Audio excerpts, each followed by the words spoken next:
Every now and again, I'm in the mood for a thrill, a jolt, or even a solid spook. It doesn't need to be Halloween for me to enjoy a good horror movie. And through my exploration of the horror genre, I came across some real gems, among other things. And one of those other things was Insidious, a film directed by James Wan featuring Patrick Wilson and Rose Byrne. So, does this movie offer a satisfactory scare, or is it a boring bummer? Let's cross over to the movie realm and find out. Our movie opens with a boy being crept up on by some spooky violins and a candlelit creep.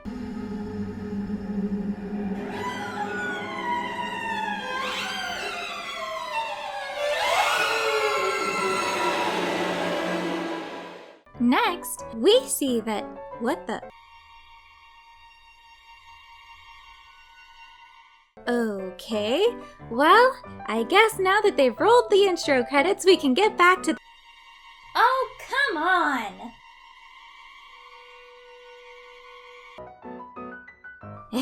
Now that we got the trick out of the way, let's see if the movie will give us a treat as we finally get on to the next scene, where we see a mom in super cool pajamas start her day with a good morning gander at some family photos. Hey, sweetie? We can see how strong her bond is with her son because of their matching PJs. I was a kid once too, believe it or not. You're old now.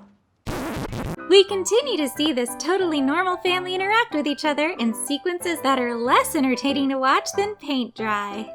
Speak to an agent! Yeah, hello. I would really like to keep the old... Yes. Foster, can you please get up off the floor? What is this? Wax? Oh, he bit into the wax fruit. Sure glad his wife decided that was super important to unpack. If you thought him biting into a fake apple got your heart racing, brace yourself for the terror of... the startling premise!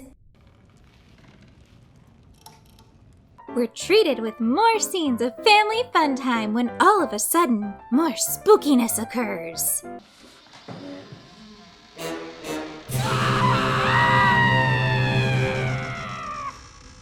But the little boy, whose name is Dalton, doesn't see the door opening for the creepiness it is and heads up into the attic.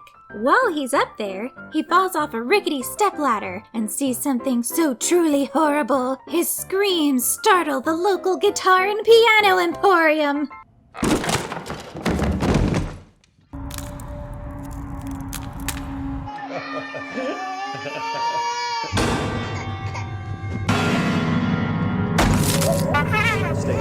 Next, we get some super important bedtime dialogue that really builds out these characters. So were you putting boxes away upstairs? Or figure out a way to lock the doors, Mom. Good. Like, he's the cutest guy. No.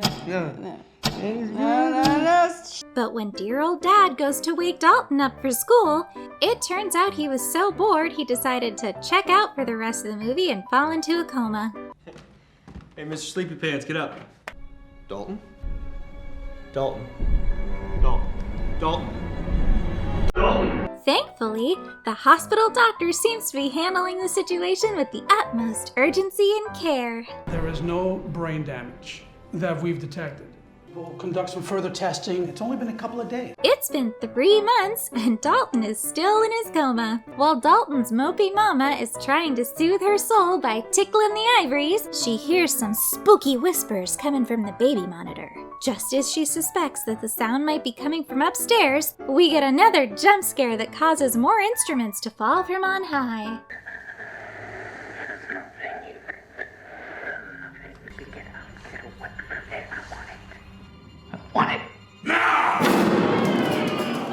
Despite the spook, Dalton's parents don't seem to take the baby monitor incident too seriously. And just as they're putting themselves and their worries to bed, their other son voices a pretty serious concern. I'm scared, Mom. Scared of what? Dalton. I don't like when he walks around at night. But they don't do anything about it and go to bed, because your comatose kiddo walking around in the middle of the night isn't something you should look into, right?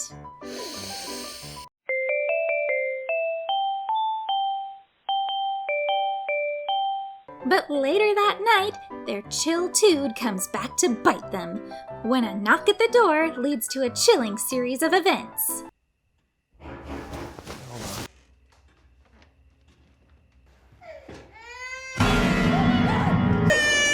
You're standing right there! You're standing right there!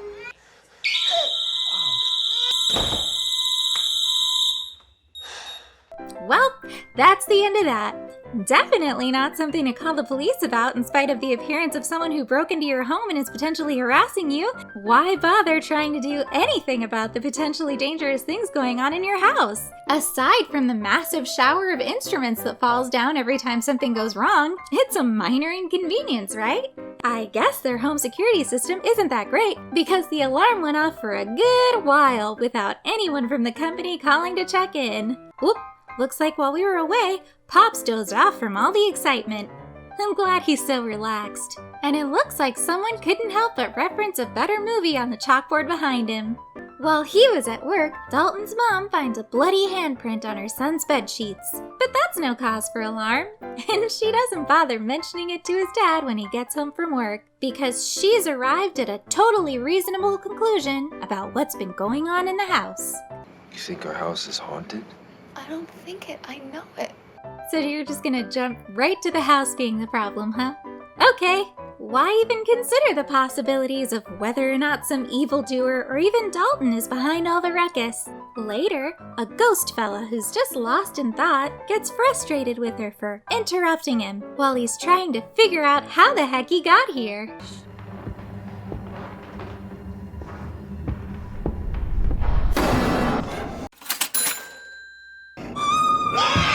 When she tells her husband that she can't stay another minute in that house, the movie listens and the family is instantly moved to a new home. Because you can totally pack up and move at a moment's notice on a teacher's salary with 3 kids and no consequences.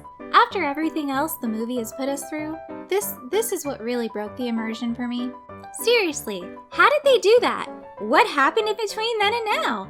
How long did it take for them to get everything together and find a new house? Did the spirits know how stressful the process of moving is and call a timeout to give the family a chance to get settled? Did they leave the house and have someone else pack everything up for them?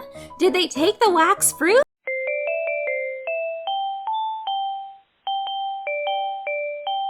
While Dalton's dad's mom is helping them move in, she questions how Renai got him to stand still for a photo. But as usual, Renai doesn't think anything was weird about that, and cut to a clip of her interacting with a little ghost boy who's just living his best afterlife.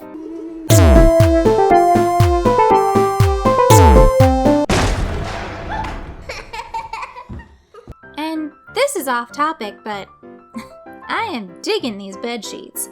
Dalton's mom calls a priest, which she could have done in the other house. Unfortunately, his skeptical papa sends the holy man away. Thankfully, Dalton's grandma has a story that inspires them to reconsider, with a little help from a certain Sith Lord. Last night, I had a dream about this place. I went into Dalton's room. There was something in there with him. I said, "What do you want?" It said Dalton. After Demon Darth Maul makes a mess of Dalton's room, the family calls in the professionals. I'm Specs. This is Tucker.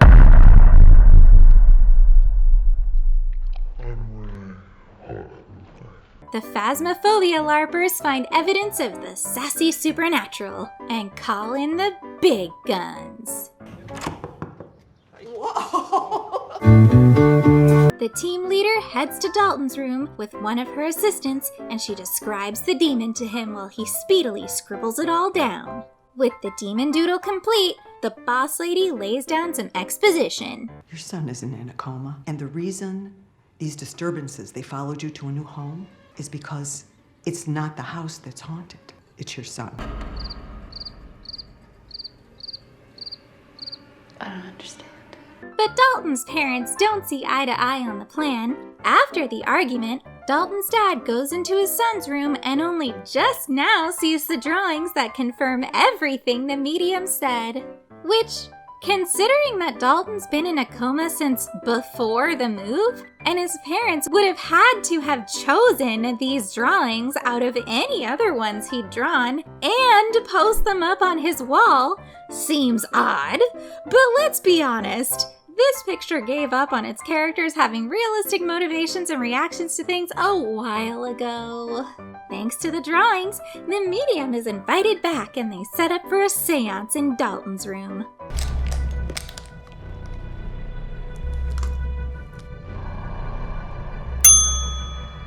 By the way, if you're wondering where the other kids are, it seems like they got left back at the old house because we haven't seen them since the night they decided to move. Dalton seems to have had enough of the movie interrupting his nap, and Josh's mother finally explains the fake-out intro from the start of the film. You were terrified of an old woman who you said used to come visit you at night. And then I saw her for myself. At first I thought it was a camera problem, and then I saw her again. In each photo, she got closer. And closer. You see, Josh was being haunted by a camera problem because he's a traveler, just like Dalton, and the group decides to have him try to find his son in the further to bring him back to his body. Josh is skeptical, but unable to argue with results, he sets out to find the only kid they've got left. He travels all the way to their former house and lets himself in, not realizing it's being occupied by some new residents who enchant him into watching their performance art with their superb whistling skills.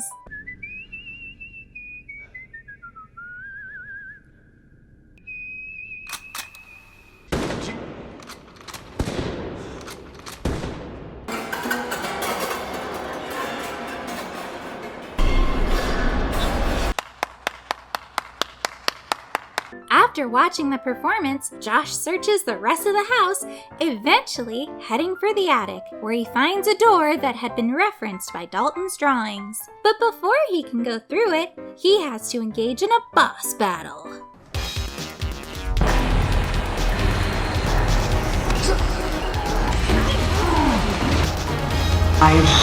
Get away from me!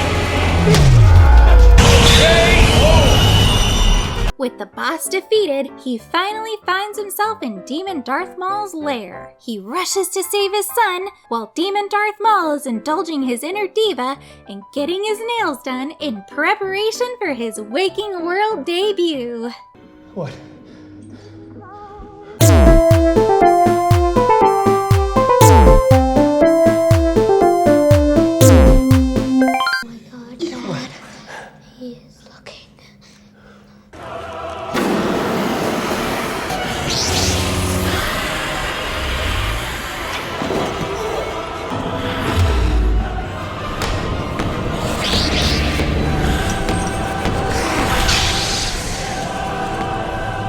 After freeing Dalton, Josh rushes him back to the new house. But the ghost party isn't eager to let their guests leave so soon.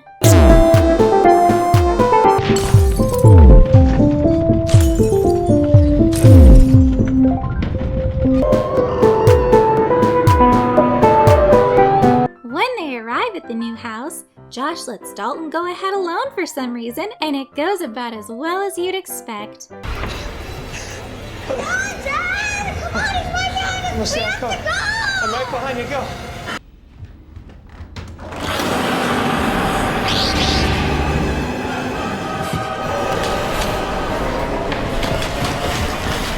Well,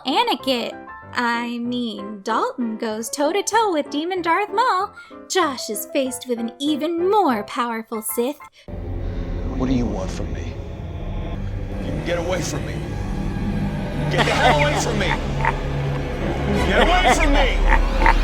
Get away from me! Hearing that the movie is almost over, Dalton wakes up from his coma, and his dad also wakes up and helps the medium pack up. But when she senses something is amiss and takes his picture, Josh reminds her of his camera problem.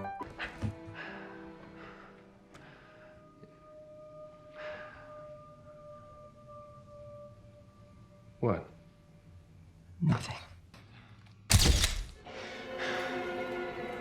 Why did you do that? Why would you do that to me when you know how I feel about that? Why? Even though the kitchen is just in the other room in this cozy abode, his wife and mother don't seem to hear his violent yelling over Dalton going ham on his spaghetti. Oh, you're not tired. In fact, you're never going to sleep again.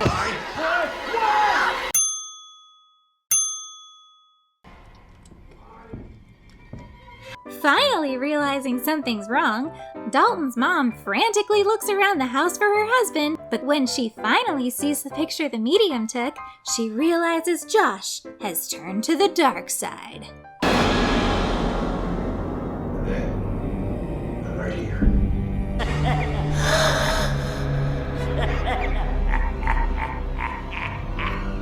And that's the end of Insidious, for now anyway. Apparently there's a whole mess of sequels that I have yet to check out. This movie felt odd, almost like it was two different movies that got smashed together. The first half was trying to be a slow build to a house haunting focused on Dalton, but it focused too much on family moments and just felt like a bunch of warbly noise instead of making us feel like we cared about any of the characters.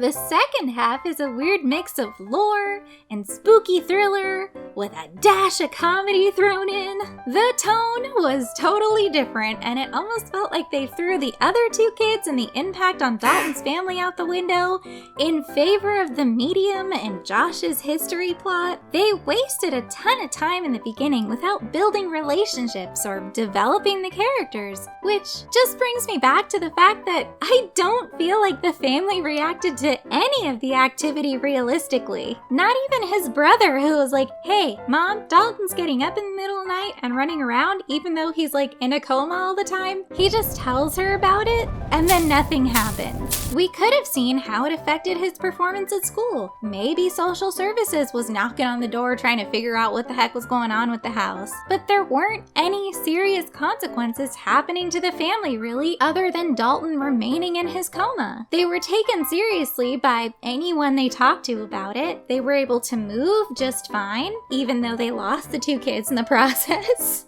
I like to think they're on a farm somewhere with a family who is gonna take break-ins seriously.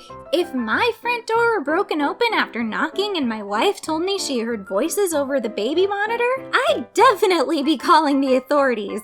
It also would have been cool to see Darth Sidious creeping up on Josh during the movie. Maybe all the activity and trying to get the house packed up and Dalton taken care of reactivated his camera problem. That would have helped tie everything together, and then it wouldn't have felt so unearned. But we'll have to see how things are handled in the sequel. Until next time, thanks for watching!